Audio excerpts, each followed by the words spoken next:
दोस्तों जियो financial service की बात करें तो आज स्टॉक के अंदर गिरावट हुई है और इस गिरावट के पीछे वजह है बाजार में तूफानी गिरावट। वैसे तो निफ्टी 50 में ये शामिल हो गया है अभी, लेकिन उस इंडेक्स के अंदर ट्रेड करने में अभी समय है। मार्च से वो ट्रेड करेगा। जो भी निवेश नया आना तो मार्च से आएगा। उसके पहले बाजार में गिरावट का असर यहाँ पे बिल्कुल देखने को मिल रहा है। तो क्यों हो रही है बाजार में गिरावट? और इसके बीच में सिटी ग्रुप ने बहुत शानदार एक बयान दिया है मार्केट को लेकर। क्या है उसके मायने, उसको समझने की कोशिश करेंगे। और क्या जियो फाइनेंशियल आने वाले समय में बेहतर करता हुआ दिखाई देगा, क्योंकि इसके जो बिजनेस है वो सब एक से बढ़कर एक है, सब गेम चेंजर है जो इसको बहुत ऊंचाइयों पे लेके जा सकते हैं। तो क्या है आगे की संभावना, उसको समझने की कोशिश करेंगे इस वीडियो के माध्यम से। लेकिन फ्रेंड्स, उससे पहले अगर आप पहली बार हमारे चैनल पे आए तो चैनल को सब्सक्राइब कर दीजिए, एक बेल आइकॉन दबा दीजिए ताकि जब भी नया वीडियो बने पहला नोटिफिकेशन आपको मिले। वीडियो पसंद आए तो लाइक से ज़रूर कीजिए।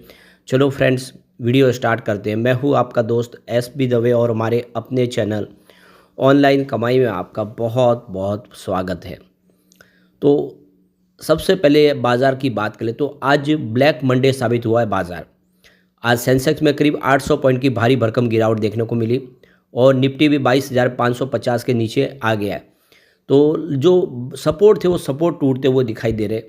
सेंसेक्स में 1% के ऊपर की भारी भरकम गिरावट हुई है और इसके पीछे सबसे बड़ा रीज़न है जो डोनाल्ड ट्रंप प्रेसिडेंट की तरफ से जो इंडिया के लिए जो देखो कि रेसिप्रोकल जो टैरिफ है लगाने की जो संभावना बनी है, उसने बाज़ार का माहौल बिगाड़ दिया है। बहुत डर पैदा हो गया है और इससे जो FII है, जो फॉरेन पोर्टफोलियो इन्वेस्टर है, वो बाज़ार से लगातार निवेश अपना निकाल रहे हैं और इसकी वजह से बाज़ार को सपोर्ट नहीं मिल पा रहा है। बाज़ार लगातार नीचे जाता हुआ दिखाई दे रहा है। अब यहाँ पे अगर हम निफ्टी फाइनेंशियल सर्विस की भी बात करें तो आज 22,995 के स्तर पे क्लोजिंग दी है, जहाँ पे 179 पॉइंट की गिरावट थी, यानी 0.77% गिरा निफ्टी फाइनेंशियल सर्विस। तो फाइनेंशियल सर्विस सेक्टर में भी गिरावट थी, उसका असर भी यहाँ पे देखने को मिला और जियो फाइनेंशियल सर्विस 228 पर आया, जहाँ पे 2.19% की गिरावट देखने को मिली। वैसे आपको ये पता ही होगा कि 262 रुपये पे इसकी लिस्टिंग हुई थी रिलायंस से डीमर्ज होकर अलग से आने के बाद, बाज़ार में जब रीलिस्ट हुआ तो। और उसके बाद 202 तक भी आया था निचले लेवल पे, लेकिन वहाँ से जो दौड़ लगाई तो 394 तक चला गया था। काफ़ी ज़बरदस्त दौड़ लगाई और इस समय स्टॉक 228 के आसपास है, निचले लेवल पर है। अब इसके बीच में जो बड़ी गुड न्यूज़ निकल के आ रही है, निफ्टी फिर से 26,000 के लेवल पे जा सकता है और ये सिटी रिसर्च की तरफ से रिपोर्ट जारी की गई है। तो सिटी ग्रुप के अनुसार अमेरिका के टैरिफ रिस्क के कारण जो ग्लोबल मार्केट है उनमें अनिश्चितता बनी हुई है। ऐसे में भारत को एक मजबूत और स्थिर निवेश का बाजार माना जा रहा है। इस कारण अन्य एशियाई बाजारों में, जिसमें चीन को छोड़कर, को न्यूट्रल से डाउनग्रेड की अंडरवेट की रेटिंग दे दी है। यानी सिटी ने सिर्फ चीन और इंडिया को छोड़ दिया, बाकी सबकी जो रेटिंग है उसको गिरा दिया है, डाउनग्रेड कर दिया है। तो भारतीय शेयर बाजार में ज़बरदस्त गिरावट के बीच सोमवार को बहुत शानदार खबर निकल कर आई। बाजार में करीब 6 महीनों से गिरावट के दौर के बाद रिकवरी के संकेत नहीं है, लेकिन विदेशी ब्रोकरेज फर्म की ओर से बुलिश राय आ रही है। ग्लोबल ब्रोकरेज फर्म सिटी ने भारत को न्यूट्रल से अपग्रेड कर ओवरवेट कर दिया है। सिटी का मानना है कि भारत की वैल्यूएशन अब कम आकर्षक नहीं है और यह अन्य ग्लोबल बाजारों की तुलना में बेहतर प्रदर्शन कर सकता है। तो सिटी के अनुसार अमेरिका के टैरिफ रिस्क के कारण वैश्विक बाजारों में अनिश्चितता बनी हुई है। ऐसे में भारत को एक मजबूत और स्थिर निवेश का बाजार माना जा रहा है। इस कारण अन्य बाजारों में, एशियाई बाजार जिसमें चीन को छोड़कर, न्यूट्रल से डाउनग्रेड कर अंडरवेट की रेटिंग कर दी गई है। सिटी ने 2025 के अंत तक निफ्टी के 26,000 तक के पहुंचने का अनुमान लगाया, जो मौजूदा स्तर से लगभग 14% की बढ़त दिखा रहा है। साथ में ही 2025 में भारत की रियल GDP ग्रोथ है वो 6.5% तक पहुंचने की उम्मीद जताई है सिटी ग्रुप ने।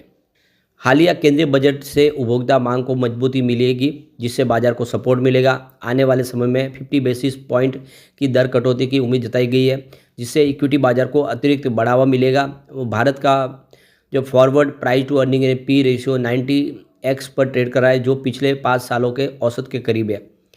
तो किन किन सेक्टर को लेकर इस समय सिटी ग्रुप बुलिश है? तो ब्रोकरेज फर्म का मानना है कि बैंकिंग, इंश्योरेंस, फार्मा और टेलीकॉम सेक्टर पर ओवरवेट नजरिया है।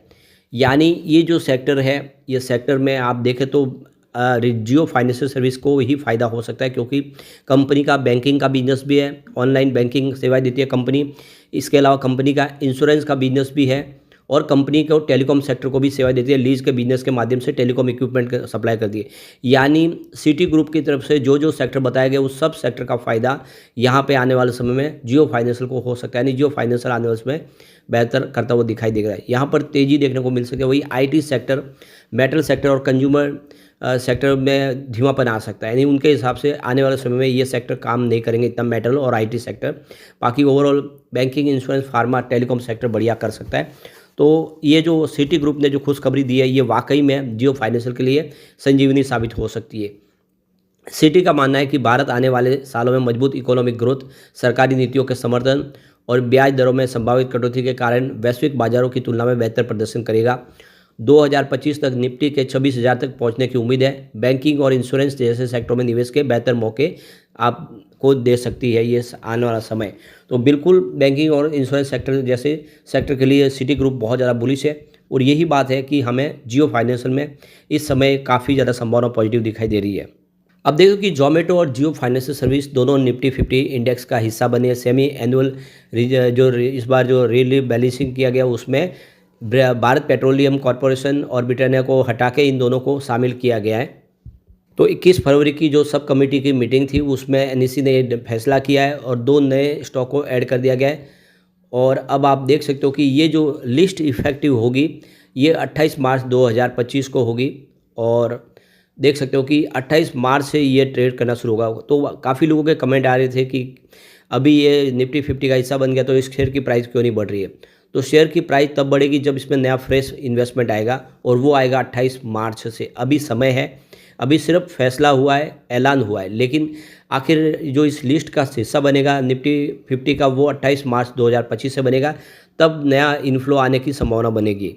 तो यहाँ पे 6 महीने के average free float market capitalisation को अंदाज़ा लगा के उसके हिसाब से इसको एलिजिबल होता है, और उसके हिसाब से ही ये उस भाव के हिसाब से देख के उसमें शामिल किया गया है। बहुत लोग हैं जो उनको लगता है कि जियो फाइनेंशियल को इसमें शामिल नहीं करना चाहिए, लेकिन ऐसा आप देख सकते हो कि बिल्कुल नहीं है, क्योंकि कंपनी का बिजनेस अब शुरू होने लगे हैं।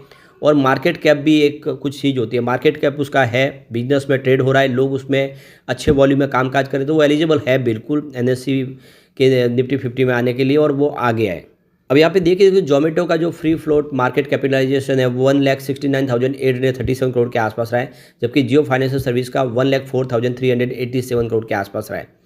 और जबकि बीपीसीएल का जो मार्केट कैप है वो 60,928 करोड़ तक पहुँच गया है, और ब्रिटेन इंडस्ट्रीज का 64,151 करोड़ के आसपास पहुँच गया है।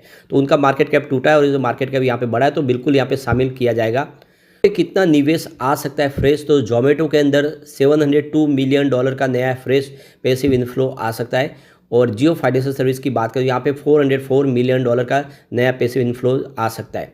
तो ये क्लियरली सिग्नल है कि आने वाले समय में काफ़ी बेहतर उम्मीद के हिसाब से यहाँ पे निवेश आता हुआ दिखाई देगा, और ऐसे में जियो फाइनेंशियल भी बेहतर करेगा, और एक गिरावट जो है एक मौका दिखा रही है। लेकिन फ्रेंड्स, कोई भी इन्वेस्टमेंट करने से पहले अपने फाइनेंशियल एडवाइजर से एडवाइस ले ले, या अपना खुद का रिसर्च करें, क्योंकि मैंने वीडियो आपके एजुकेशनल पर्पज़ के लिए ही बनाया। वीडियो पसंद आए तो लाइक से जरूर कीजिए और चैनल को सब्सक्राइब कर दीजिए। Thank you friends.